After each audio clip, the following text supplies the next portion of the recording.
So you've either bought a HackRF PortaPack or you're wanting to buy one. What is the first thing you're going to do when you turn the device on? When you turn it on, what feature do you go for? There's so many different apps on this thing, it's tricky to know where to start.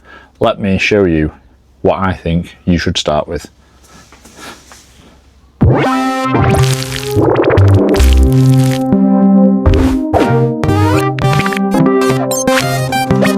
So you've bought a PortaPack HackRF and you put the main firmware on it, but what do you do from here? So once you've turned it on, where do you go? There's so many different things to go through. It's sometimes hard to understand what to do and where to start. So here is my quick tutorial on where to start if you're either beginning or just got one, or you think that the barrier to entry into buying one of these is too big, when let me tell you it is not. So you'll go into your splash screen. I put my personal one on there and a couple of others, and you get hit with all of these different apps here. Like I say, you go into receive and it's absolutely full of all manner of cool stuff, and you just want to click on absolutely everything. But when you go into some of them, it can be a little bit daunting, like ADSB. What is ADSB? What does it mean? What's LNA? What's VGA? AMP? What are all these things and what are they doing? And what you don't want to do is fry anything or make anything not work for you in the future. APRS, POCSAG, like what does it all do? I would stay away from transmit to start with. There's a lot of things in there, but that is the kind of stuff that if you do the wrong thing with it will get you in trouble. There is recon, there's capture and replay, which is awesome, but looking glass is the thing that you want to head for straight away. This is going to be the app and the tool that will unlock all of the other features for you and make using this device so much easier and so much more fun. So let's go into looking glass. And as you can see here, I have this set on peaks at the minute, and what that means is it will just show where all the channel activity is, and it will stop it and hold it at its highest range where it comes in. So if you're doing any analysis or looking for signals, this one can be quite useful because it shows you sort of where that is, where if you go to levels, you get a continual bounce. So peaks can be good because if it's not continual and it's stuff that's sporadic, say if you're looking for something on a PMR walkie-talkie where the chat might be every now and again, obviously you'll only get a signal once people talk, and you're looking for something, you know it's here and it keeps bouncing up, but you just can't get your marker over to it, peaks is quite a good thing. But what you will get with this, and the stock option when you open this for the first time, it will be on this spectre or spectrogram, and this is this waterfall, and this thing looks insane, and it is also a very good tool for using certain things. But let's start at the basics. So once you have opened Looking Glass, what you need to do is go into your min and your max, and your min and your max is basically the frequency range that you want to look into. In the UK, we broadcast our sort of commercial mainstream radio stations between 88 and 108. So if I put 88 and 108 in, you will see there that I am getting a certain amount of traffic there as well, which that is cool. That shows what we're on. We can change our LNA, so LNA is low noise amplitude, and VGA is variable gain amplitude.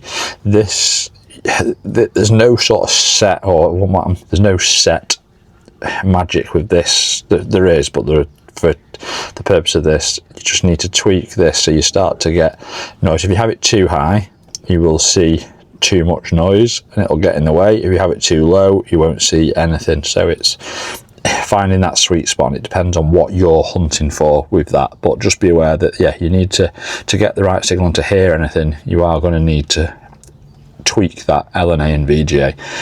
The one thing to be wary of, amp.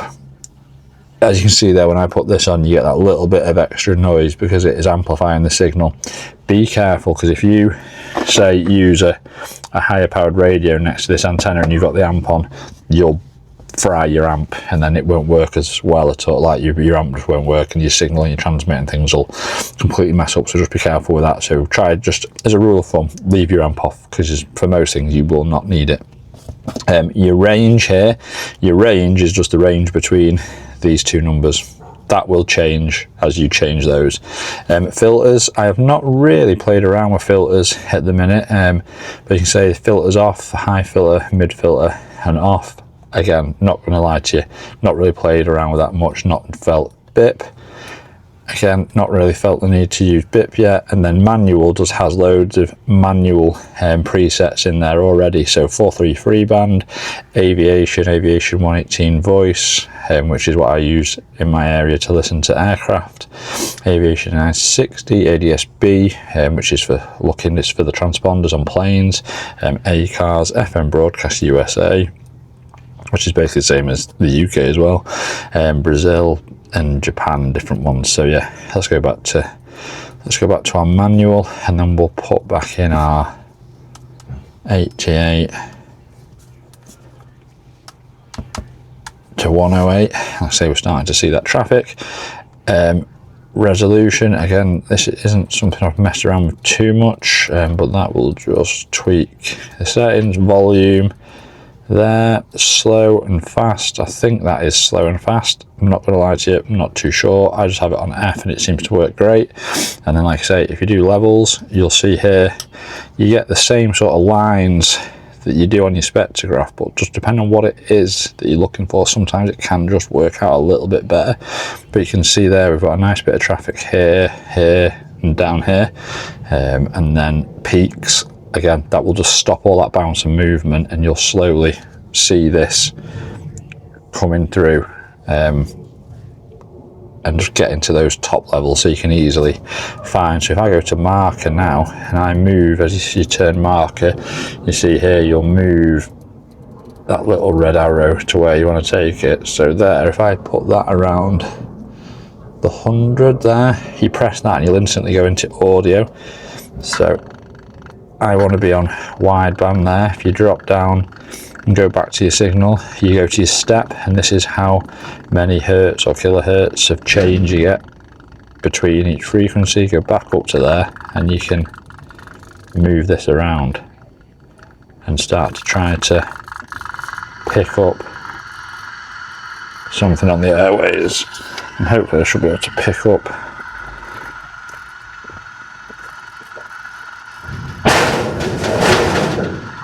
Have you got? As you can see here, we can go through. So if we go back to the looking glass, we can see there we've got some movement. So if we go down here, we seem to have quite a strong signal down here. We'll change it to FM. Just change that from 1 megahertz, because that's normally a bit much. And we can try to find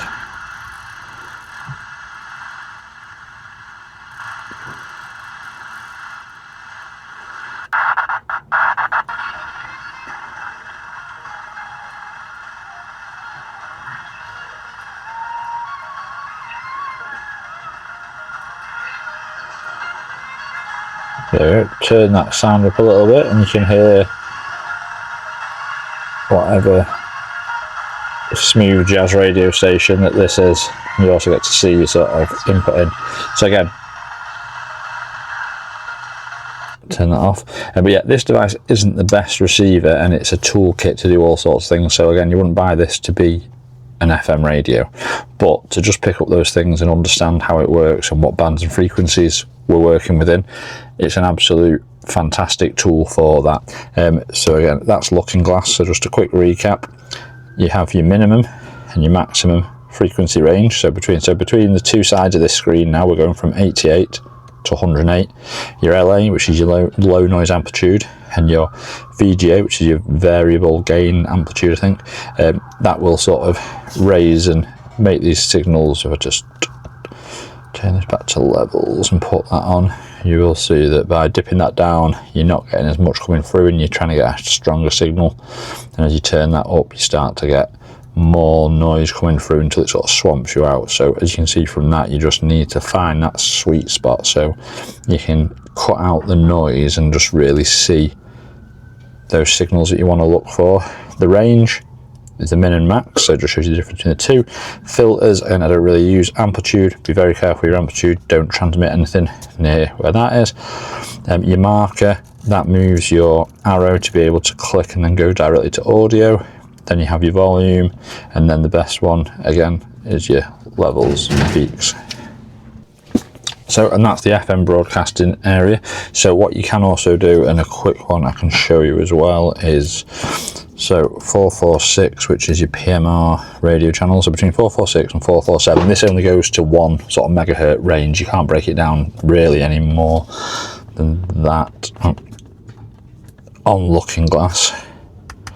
So I put 446 in there, and then I try to do 446.5.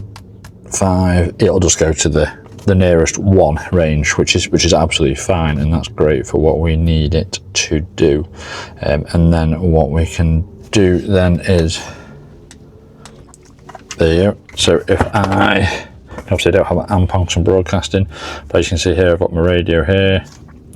If I turn that off, power on, turn it on. So when I click that, you can see that it's starting to create noise. And if I talk through that, you can see sort of in the lower areas it's starting to get more, and more data's transmitting when I talk than when I don't talk. So you can see that movement in that channel area. But what we can do is wind this down. Oh, that should be 446. Again, there you go. So you can see in that lower section. So, and a good one for this will be put it to peaks and go hello, and then it freezes that and captures it, and then you can go down to this sort of lower area there.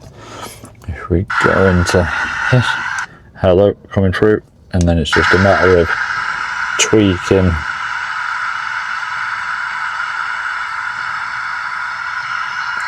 this until we can get something that comes through. Hello, that's starting to pick something up.